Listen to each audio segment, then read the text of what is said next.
My guest today is Bob Lachance, a nationally recognized speaker, mentor, and trainer who specializes in helping customers build their businesses through automation and outsourcing.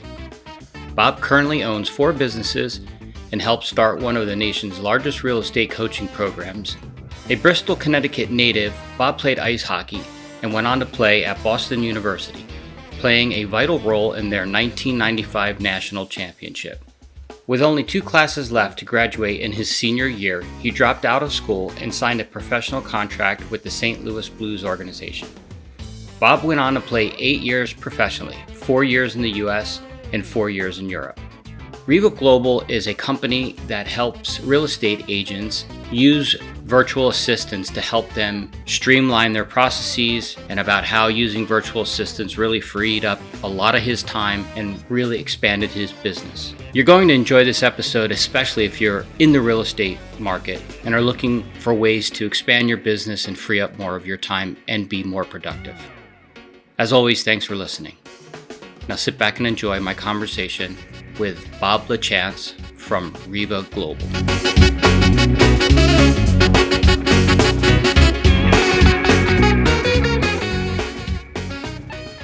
Guest today is Bob Lachance. He's the founder and CEO of Reva Global, which is a virtual assistant staffing company in the real estate arena, which I thought was really interesting that you niched it down really tight like this, because there are a lot of virtual assistant companies out there these days. And the fact that you were smart enough to stay within your wheelhouse when you started this, I guess, is that a fair statement? That is absolutely fair. And thanks for having me on your podcast. Yeah, man, I'm really excited to talk to you because in my own business, and I'm not going to take us off track, but I am struggling at that point right now where I had a team before COVID, and then those 4 people ended up having to be laid off because nothing was happening for a fair amount of time, and put a lot of effort into training, everybody. And so now I'm back at the position where, okay, do I bring somebody back on again? And obviously it would all be remote because it's just gotten so good, doing remote work. But do I bring someone on, or do I go the virtual assistant route? But before we talk about my problems, it's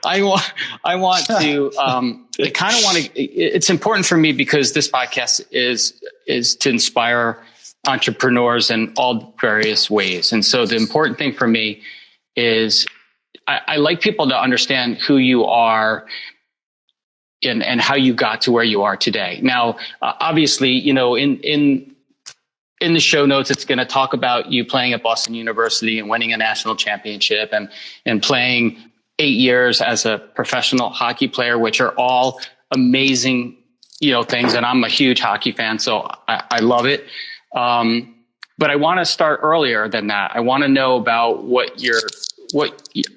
obviously to reach the level you did as a professional hockey player, hockey was a big part of your life growing up. You don't become who you are by just all of a sudden gaining an interest at it late. I know hockey moms that drive their kids all over the country, so I know it starts really early. Was that your first and only love when you grew up? And do is there any regret on how hard you had to work and how much other stuff you might have missed having to just constantly practice and go to tournaments and things like that? Yeah, that's actually a great question. I loved every sport. I played basketball, I played baseball, I played soccer, I played hockey. So those are, and I even tried football. So until I got my clock cleaned one time against the junior Steelers when I was playing line and I was tiny. But anyway, that's besides the point. But growing up was actually pretty interesting. Every sport, I had 2 older brothers, and we were just outside all the time, consistently doing everything and doing obviously fun sports. We'd have races in the backyard. We're extremely competitive. My oldest brother is an entrepreneur now. My middle brother was number 4 draft pick actually in the world, and played in the NHL for I think 14 years. So I had I had some pretty good mentors or older brothers I was trying to keep up with. So that was a big part of us growing up. And just to anchor to your question about, did I feel that I missed anything growing up? I don't. I look at every day, even when I was a kid, I look at everything kind of the same. I have fun in everything that I do, even if it's a grind. Even if, you get your butt kicked in a game, you come back and you have another game, And I take a lot of pride out of, when you do fail, it's getting back up and going back to work, putting your boots back on. And, there's always another day to win a game or lose a game or get better. So I always had that mindset just because of obviously how I grew up. I had two great loving parents, fortunate with that. My father was a contractor. My mother was more of a stay-at-home mother growing up. But, I saw my father going to work every single day and working extremely hard, 100-degree heat or below zero weather. And he put his boots on, went to work every single day to put food on our table. So that was, those were the role models I had, which I'm very, very fortunate for that. And then you fast forward, obviously growing up to high school. Once hockey really got serious, there's a lot of stuff that I did miss. I missed parties. I missed, social gatherings. But I really didn't feel like I was really missing out because I always had my eye on the ball. My goal was to get a full scholarship to college, wherever that was, and also make the NHL. So I always had that kind of tunnel vision to push off a lot of the, now in the business world, it's naysayers, it's social media, it's shiny object syndrome.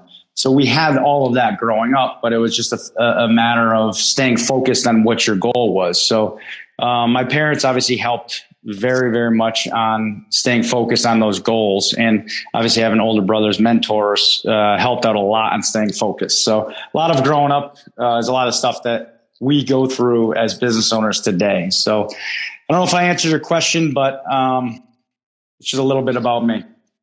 Yeah, no, I think it's important because I think there's a misconception that, you and I and other entrepreneurs, there was something that was magical that happened and we became these people, right? We had the guts to be out on our own and to have to worry about putting food on the table and making money. And I think it's important, and that's what's always important when I have a guest on, is that all walks of life have become entrepreneurs. And I like to know the backstory because they're all so completely different.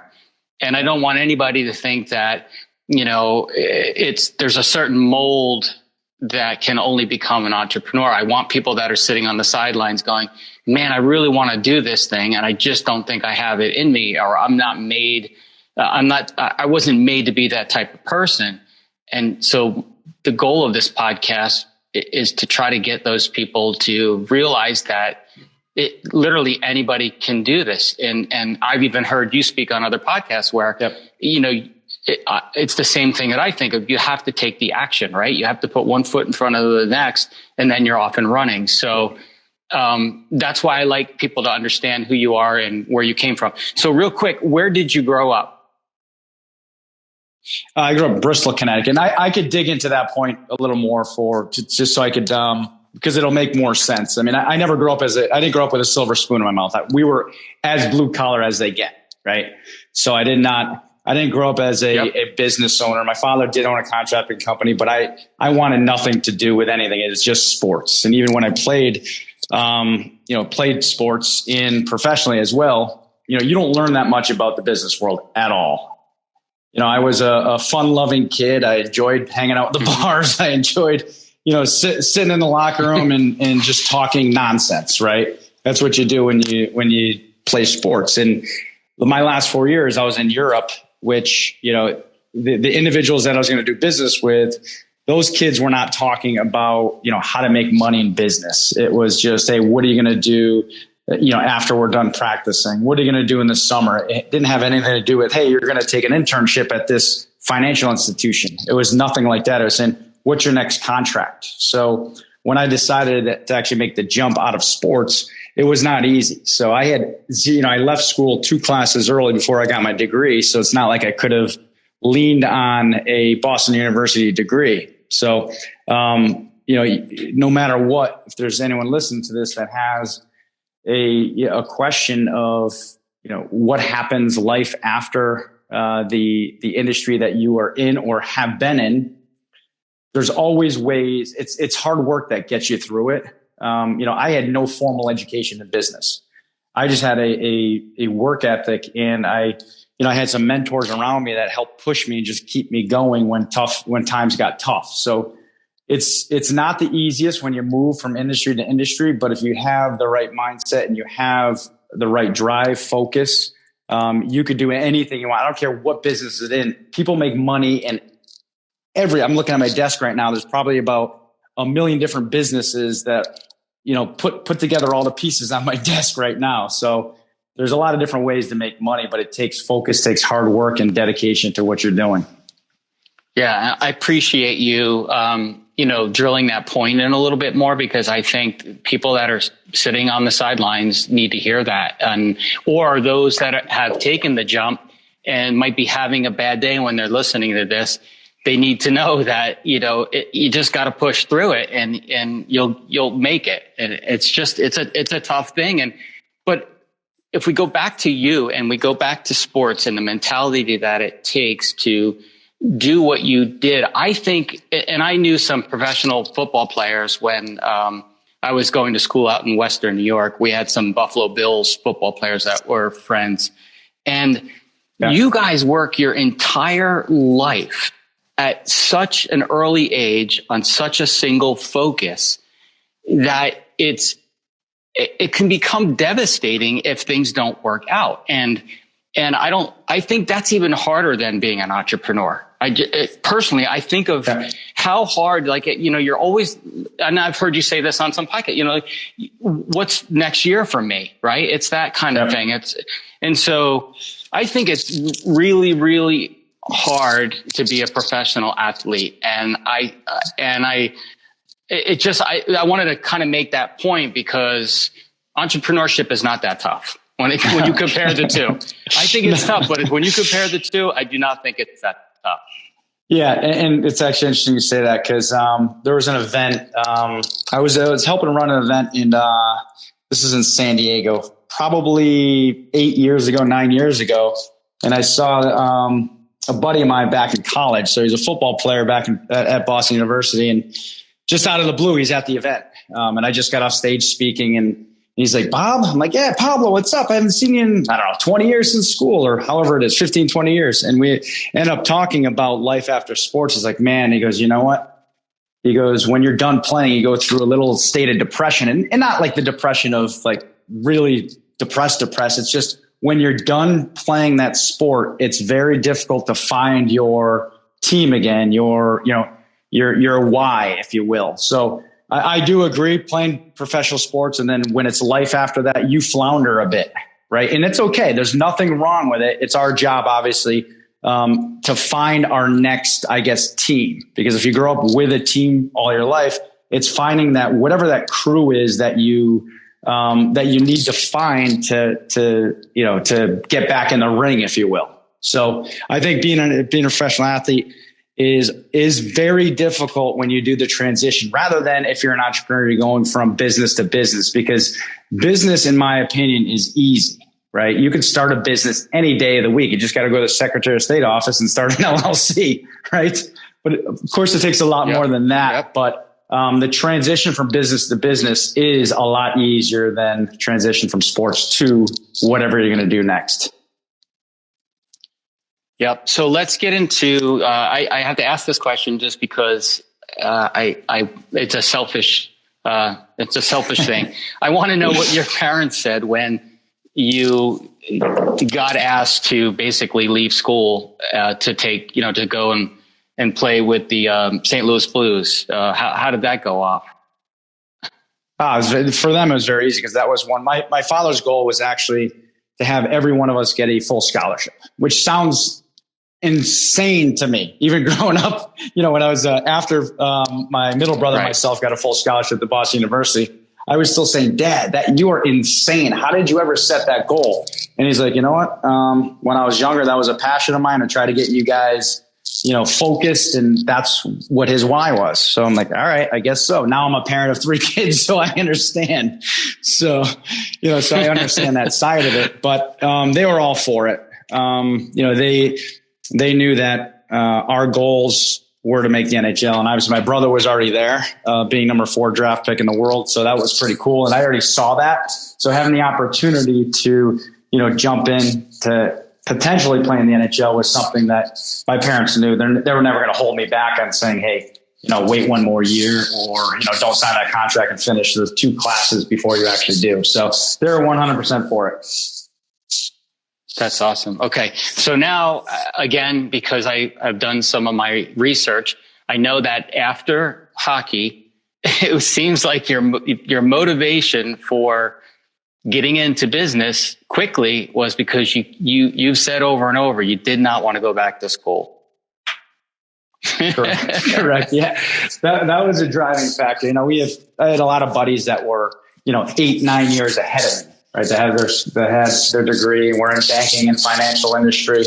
And I knew that if I got my degree, somebody would potentially own me. Like if I got a good job, I'm making $100,000, $200,000, $300,000 in sales. It's very, very difficult for any individual to back away and then start their own business, because you're taking a lot of gold, a lot of chips off the table. And I know that's a lot of people have a very difficult decision, saying if they're making, if they have golden handcuffs in a job, but they're extremely miserable, very difficult for them to say, hey, I'm going to give that up to try to start my own business. So I took those chips off the table right away, take away that temptation. So I decided to bet on myself. And so how, I think I heard this from a previous podcast, but I don't remember how you chose real estate.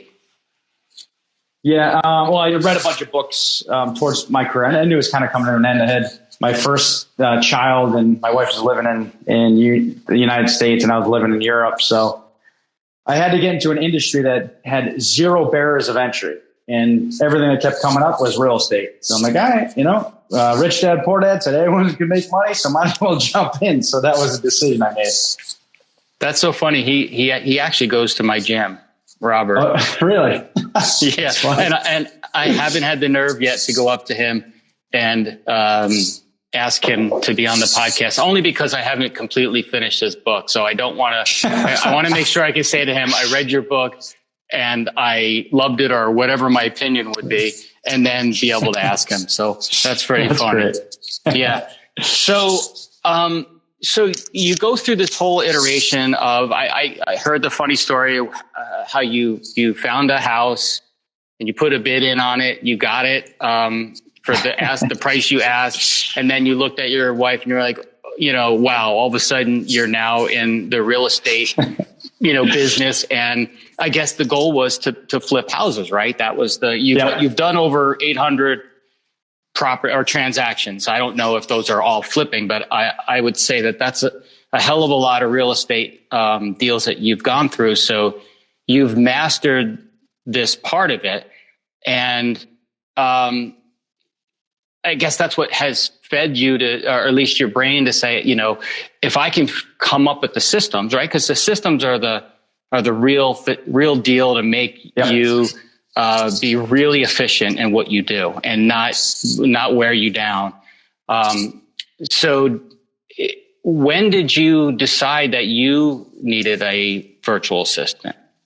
It's funny. So just going back when I started back in 2004, I did that first deal, like you said, by myself. And then I met an individual who actually we were business partners for 10 years. And then during that time, we helped start a couple real estate education programs. And one of them is Fortune Builders, company that's really good size. And at its heyday was probably the top of the education companies. And we were going through probably 20, 30, 40,000 students. And there's a common theme that kept coming up while working with students. It was, they were either working part-time or working full-time, or had a really robust company, and they needed more help in their business that was affordable.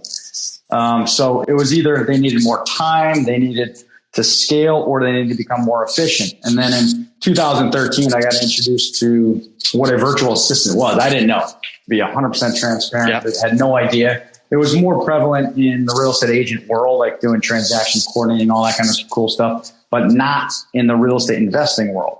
So, I hired my first virtual assistant in 2013, and then the light bulb went on because I helped start a couple education programs and putting the training behind it. And I said, what if we could take the training that we created for, real estate investors here and educate and train virtual assistants in a different country? Would there be a business there? So I tested it, 2014, tested it for 2 years. And then, lo and behold, it was actually a very needed, business, if you will, or, industry out there. So, that was it. And then it took off from there. So that sounds like a difficult process in the sense that, I know that a lot. I mean, looking through your website and I saw, do you say her name is Georgie or just George or? Yeah, George. Okay. Yep. And I understand that the Philippines is a big location or resource for people that are virtual assistants, right? Yep. So was that the first market you decided to test and knowing that seems to be the hub? Yeah, so I tried different countries and it kept me going back to the Philippines. English is phenomenal. It's one of the primary languages in that country as well. A lot of people don't know that. So in the Philippine culture, the Philippine people are phenomenal, very family oriented, loving. Like your business is their business. There's a lot of incredibly positive things with the Philippine culture that mirror what we have here in the United States. So I decided to, like you said, it's not easy. Of course, there's a lot of stuff that you have to go through working with the Philippine, LLCs and businesses and banks and things like that. There's a lot of stuff behind the scenes that a lot of people don't see to run a business. But you need a great team. I say this all the time. You're only as good as your team. And we put a lot of emphasis. I think it's really, really important to get the right people for your team because in the end, if you have one happy customer, you want 100 happy customers. If you have one disgruntled customer, social media is there. So we put a lot of emphasis on customer service and having the best training, the best placement, the best operations in the whole industry. So we put a lot of pride into that, and every single day we put hours and hours and hours of improvement on our business. So based on the fact that you had created this educational piece of this ahead of creating the virtual assistant company, you had a way to actually have someone like George find these people in the Philippines and train them on the processes of what a virtual assistant to a real estate professional would be like. Correct. Yeah. So we set up. So we had, like I said, so we had the help of getting everything set up. So it all has to do with setting up the proper sourcing and recruiting team, then the proper training team, and then we have a placements department, and then operations. And there's obviously HR and accounting and things like that. So yeah. So we had all of that.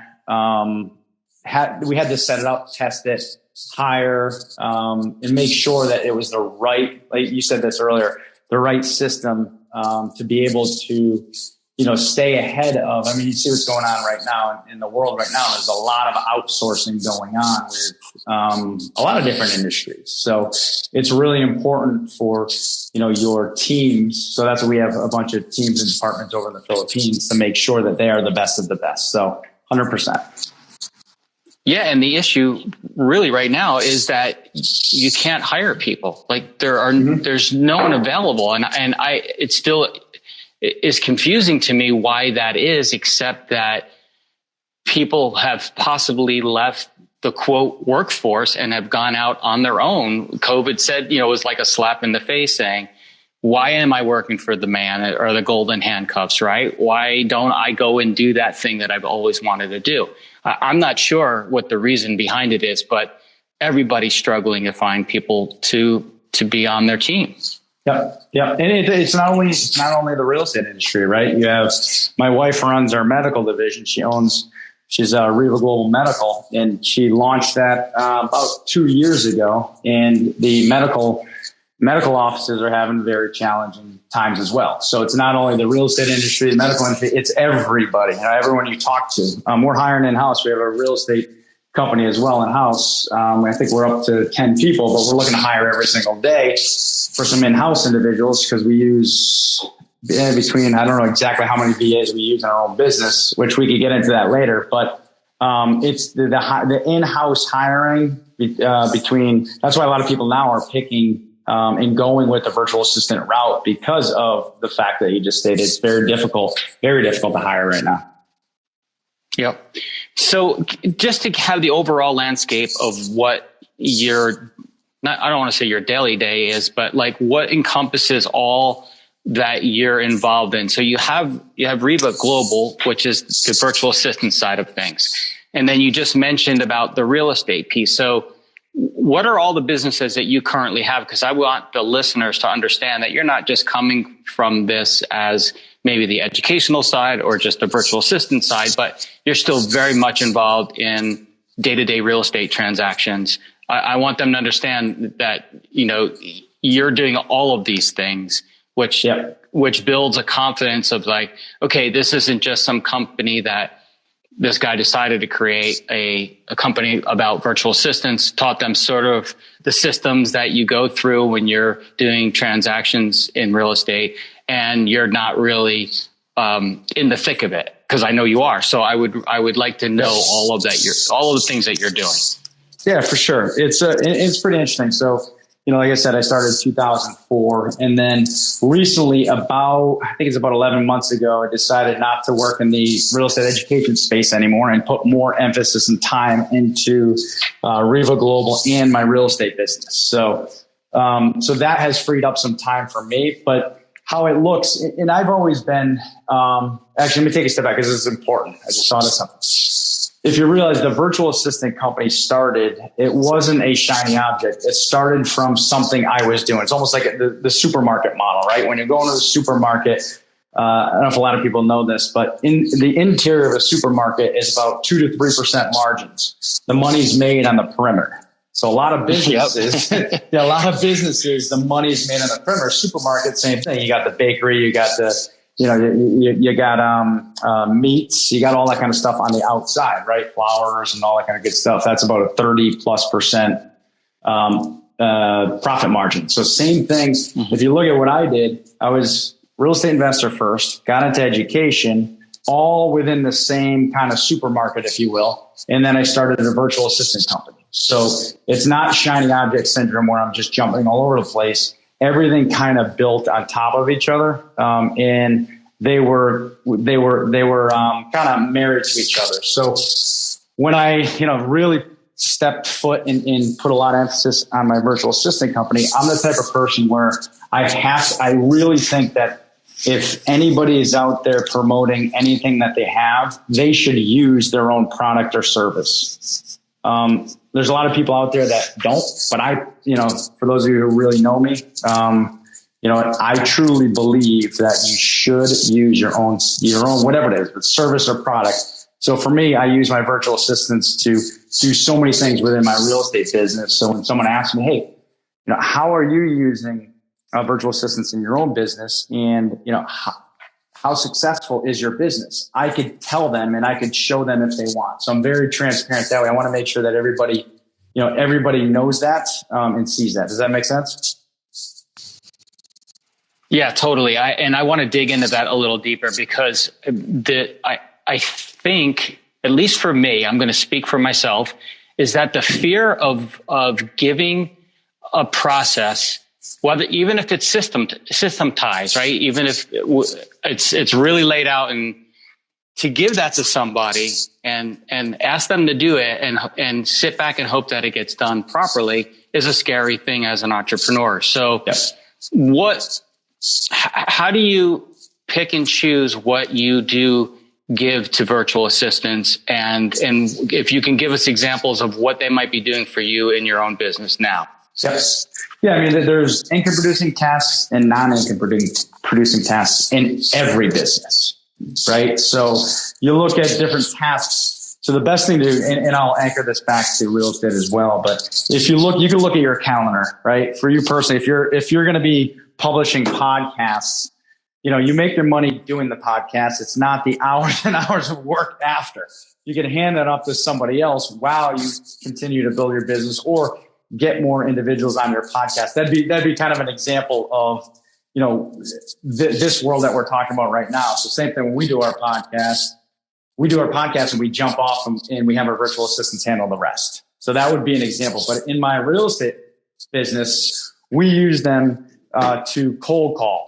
Right. So a lot of our virtual assistants are on the phone all day long, and they're also text messaging. They're taking calls in. They're following up with old leads. So an example would be, and I don't know if anyone listening to this has ever actually cold called. Cold calling is a very tiresome activity. And over time, you'll realize a lot of times you get worn out. So that's the first thing. And it's a great thing to actually outsource. But what I mean by cold calling, and this is a really important point, as a real estate investor in a lot of these different companies, to drive leads, you first want a prospect to just say, yes, I'm interested. That's all you need. So that's all I'm looking for with my virtual assistants because they're on the phone all day long. I want that, yes, I'm interested, to come over to our acquisition team who is here in the United States sitting in our real estate office. And it's their job, because they're on commission, to turn that into a contract, as an example. And then we have a team of virtual assistants because I think we got over 30 leads just yesterday alone. So we have a lot of following up to do, because what you realize when you're in business and you start having a team in the real estate investing side, sometimes your acquisition team will cherry pick the best leads. And then before you know it, if you're getting 30 leads per day, now you're going to have thousands of leads in your database that have not been followed up, because there's a lot of gold that's in there. That never happens. Never, right?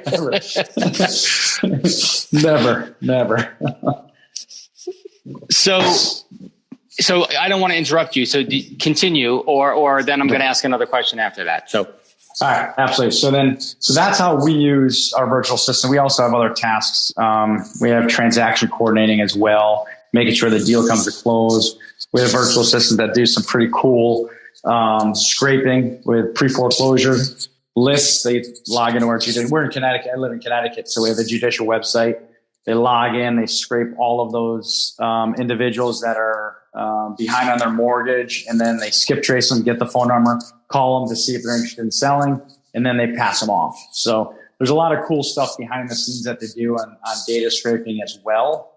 So anyway, that's a little bit how I use virtual assistant in my business. And we have clients that use them for bookkeeping. They use them for property management. They use them for, real estate agent tasks like transaction coordinating, et cetera. So I'm out in Arizona. I'm in Phoenix, but I used to live in Scottsdale. But if you literally walked outside right now and threw a rock in any direction, you would hit a real estate agent. That's right. So, and I think about how, especially right now with the market being so crazy and a house is up for hours instead of weeks or months these days. And so the amount of work that has to get done so that you can just keep staying out there in front of clients, it must be enormous. And I can only think that having virtual assistants to do some of these tasks would be, if someone can get over the fear of handing those things off. And I think for me, that fear still exists internally, and I have to get over it because I just have to give it a try and see what works and what doesn't work. And there might be things that simply can't be handled by a virtual assistant, but until I try, I would never know. And Joe, I actually have that same fear as well. A lot of people do, but the way you get over that, you say, okay, if somebody could do it 70% as good as me, and I don't have to do that task anymore, I could go do another task. take a look at what that 70% actually will get you. So I'll give you an example of cold calling. If you don't have to pick up a phone and just sit on a dialer all day long to drive in leads, and somebody could do it 70% as good as you, that means instead of 10 leads, you'll get 7. I'll take 7 all day long if I don't have to sit on a phone all day just trying to gauge seller motivation. So that's in my own mind, that's how I could justify not being the one to do it. Also, there's so many tasks for us as business owners that we have to focus on. So income producing tasks would more be like, all right, I'm going to raise money. I'm going to, depending on what industry you're in, right?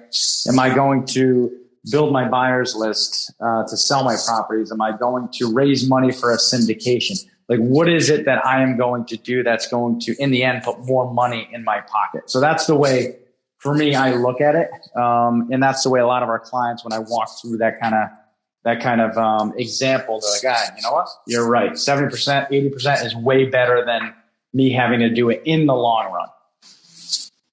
Right. And you actually had a great point, because I was going to ask you, do you, I would assume you walk through a process with potentially new clients, and is part of that process saying to them, hey, let's make a, like you have and I'm just guessing, do you have a process that says, hey, this is an income producing task? This is like, do you make them sort of create a list so that you can help identify where a virtual assistant can help them?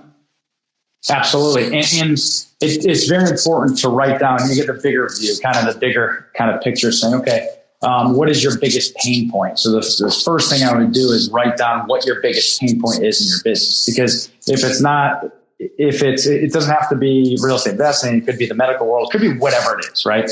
But we all have pain points. So I would identify first what that pain point is. And then if you take that off your plate, think about this. If you take any big pain point off your plate, you have 10 times more energy, because that pain point there is it saps your energy. Every entrepreneur is the same. You have stuff on your to-do list, and it keeps getting pushed down further and further down your list because you're like, I don't want to do it. I'll give you another perfect example. When I first started posting on social media, I took a course, and like, oh, you got to post on social media. You got to do this. I'm like, I was all fired up. I got back home, I was at an event, and I started posting Monday, Tuesday, Wednesday, and then Thursday I had something come up. Didn't post on Thursday. Friday post. Next week, I missed 2 days. Before you know it, I'm missing 5 out of 7 days of posting. So that's just an example, because now if you're not branding out there, like you said, in the Phoenix market, you have to be out there all the time. You have to separate yourself, or try to separate yourself, because there's a lot of individuals and competitors out there that are trying to take your business. So if you're not out there, someone else is. So that's a great task to take off your plate, and have a virtual assistant just always update your social media. If you have a new listing or you have a new property under contract, blast it out on all these different social sites. So that's it's a small thing. It just made me think of some of the things that we talk about a lot with investors or agents or business owners. Yeah, social media will beat you up. It is so hard to stay ahead and on top of it. And it's difficult when you're running a business and you're looking at, just income generating things that you're doing, but then you don't realize that literally at this point is your marketing arms, and you can't let that fall by the wayside. Yep, correct. I mean, you can't, it's branding and marketing, right? The branding side, the marketing side, it all comes together. Yep. So just so that when the listeners, someone is listening to this and they go through it, what are the type of, do your virtual assistants work for any type of real estate person, or is it concentrated on homes, or is it can you do commercial? Is it all the same because I wish I was in real estate, because those of you who are the only ones that are constantly ever making money in this world. So I'll take any tips and tricks you want to give me. But do your virtual assistants work for any sort of real estate type person?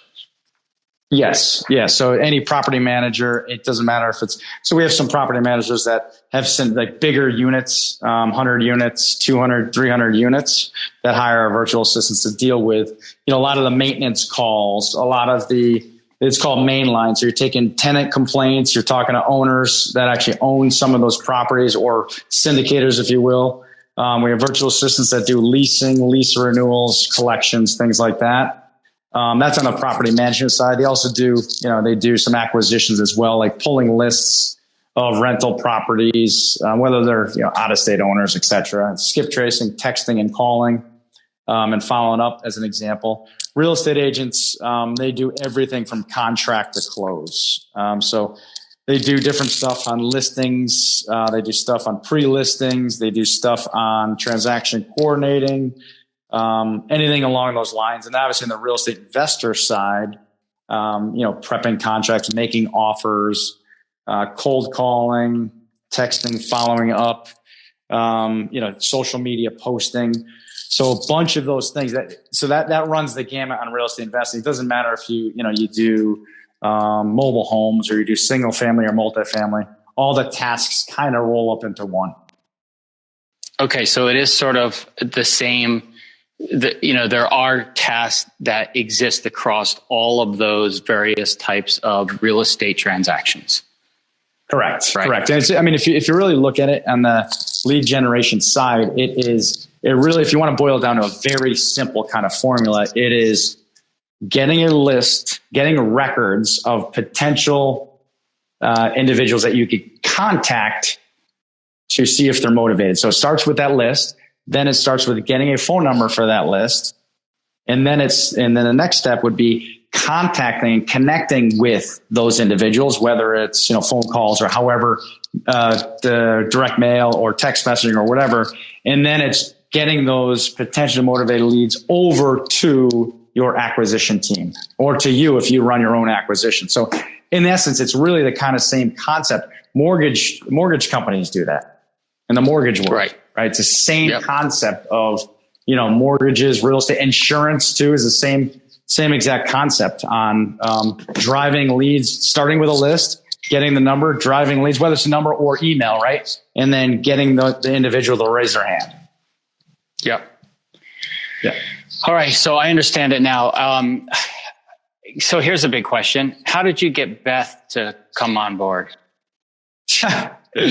Oh, that's pretty interesting. I actually went through a business partner breakup back in 2018, which is a blessing in disguise. Probably the best. And it wasn't, obviously at the time, it was very challenging because that's a story behind another story, but we won't get into that now. I won't get into that now, but.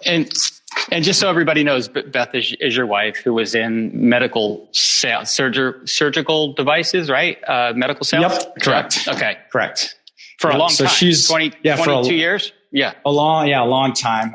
Incredible. Now she's my business partner. But in 2018, out of the blue, went through a business partner breakup. Tough to get out of it.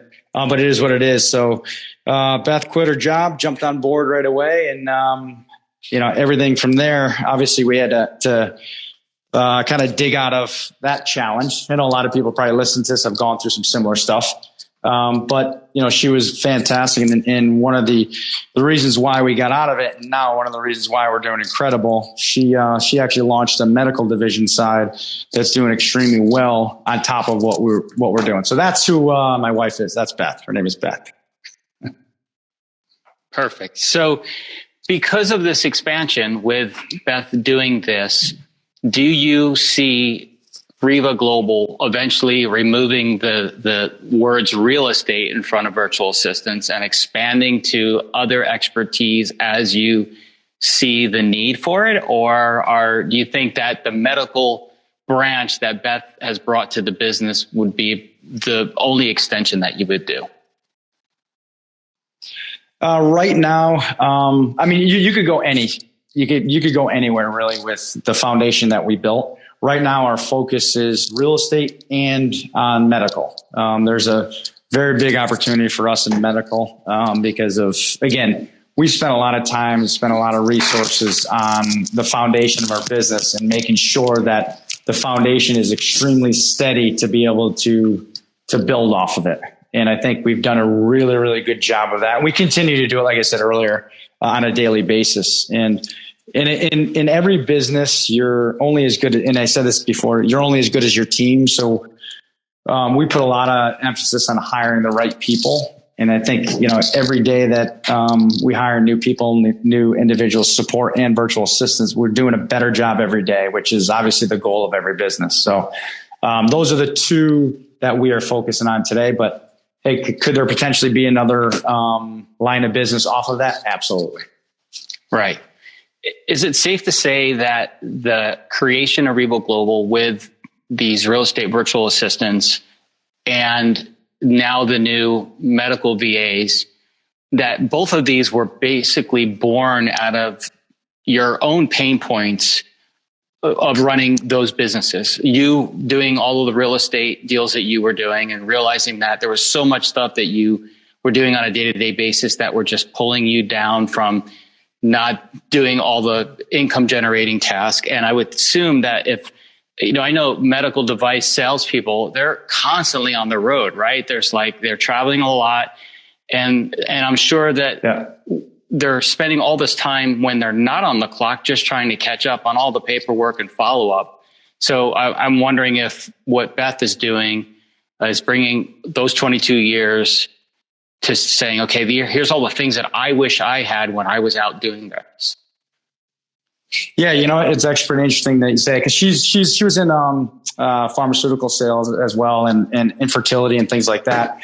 And her mother actually works as a nurse. So we always talk about, every day about different pain points and what help is needed. So as soon as Beth joined the team and started, working with me and as business partners, that's the first thing she said. She said, you know what, this will work in medical offices because, they need help doing insurance verifications, prior authorizations, et cetera. So she knew right away, how we can move and create a line of business within our real estate side, but create a whole new branch of medical. So I can take zero credit on the medical side.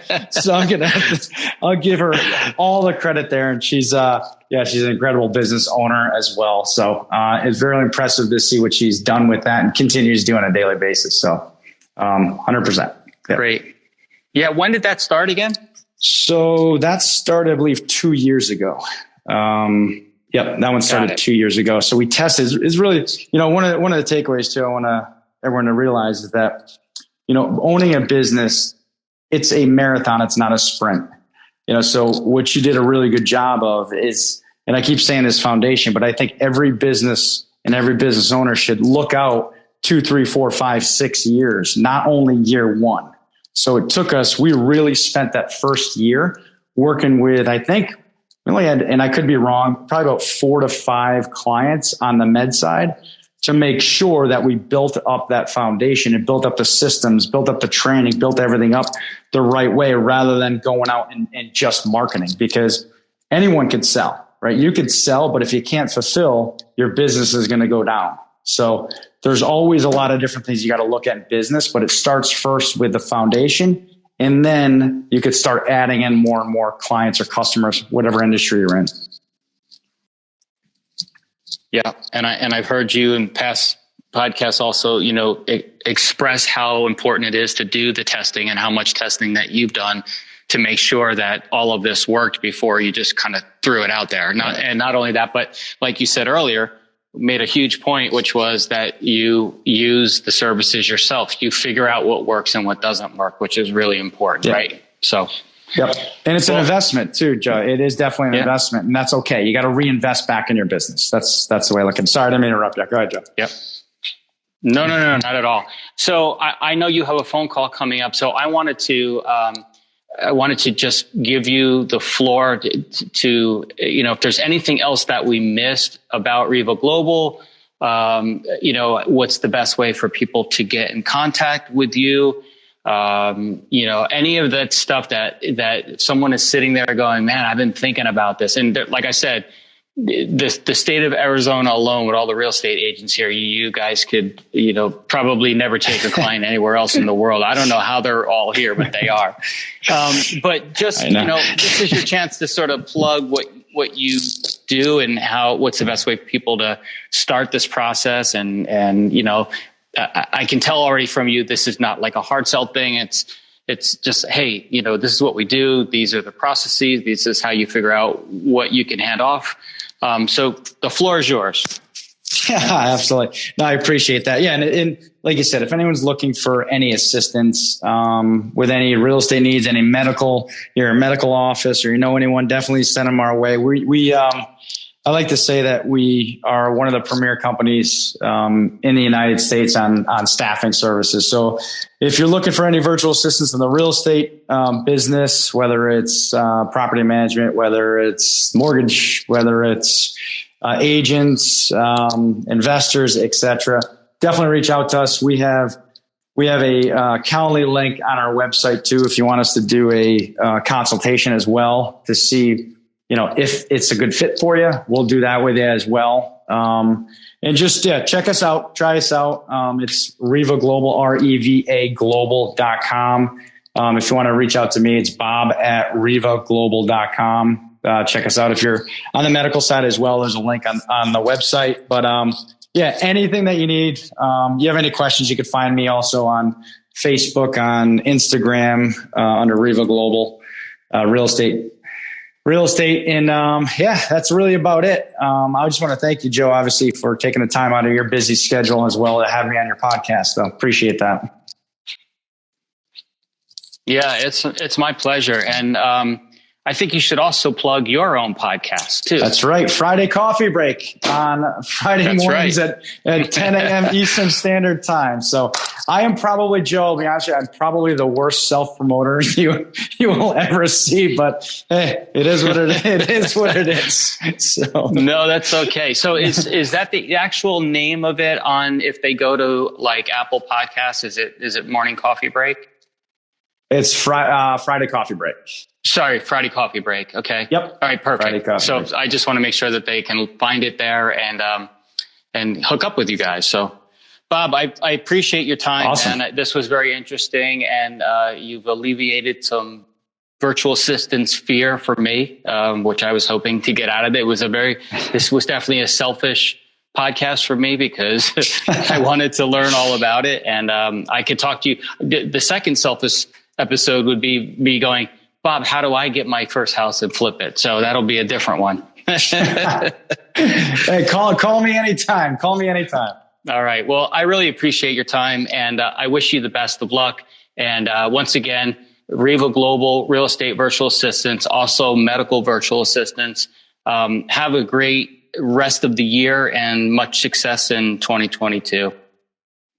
Awesome. You too. You as well. And thanks a lot, Joe. Have a great day. All right, Bob, you take care. I hope you enjoyed this episode, and I want to thank you for listening to my podcast. I know you have many options to listen to various podcasts, and I'm honored that you chose to listen to mine. I would love it if you would rate my podcast 5 stars and write a nice review. It really helps to bring up the rankings of the podcast to other listeners. Once again, thank you so much for listening to The Joe Costello Show. I appreciate you very much.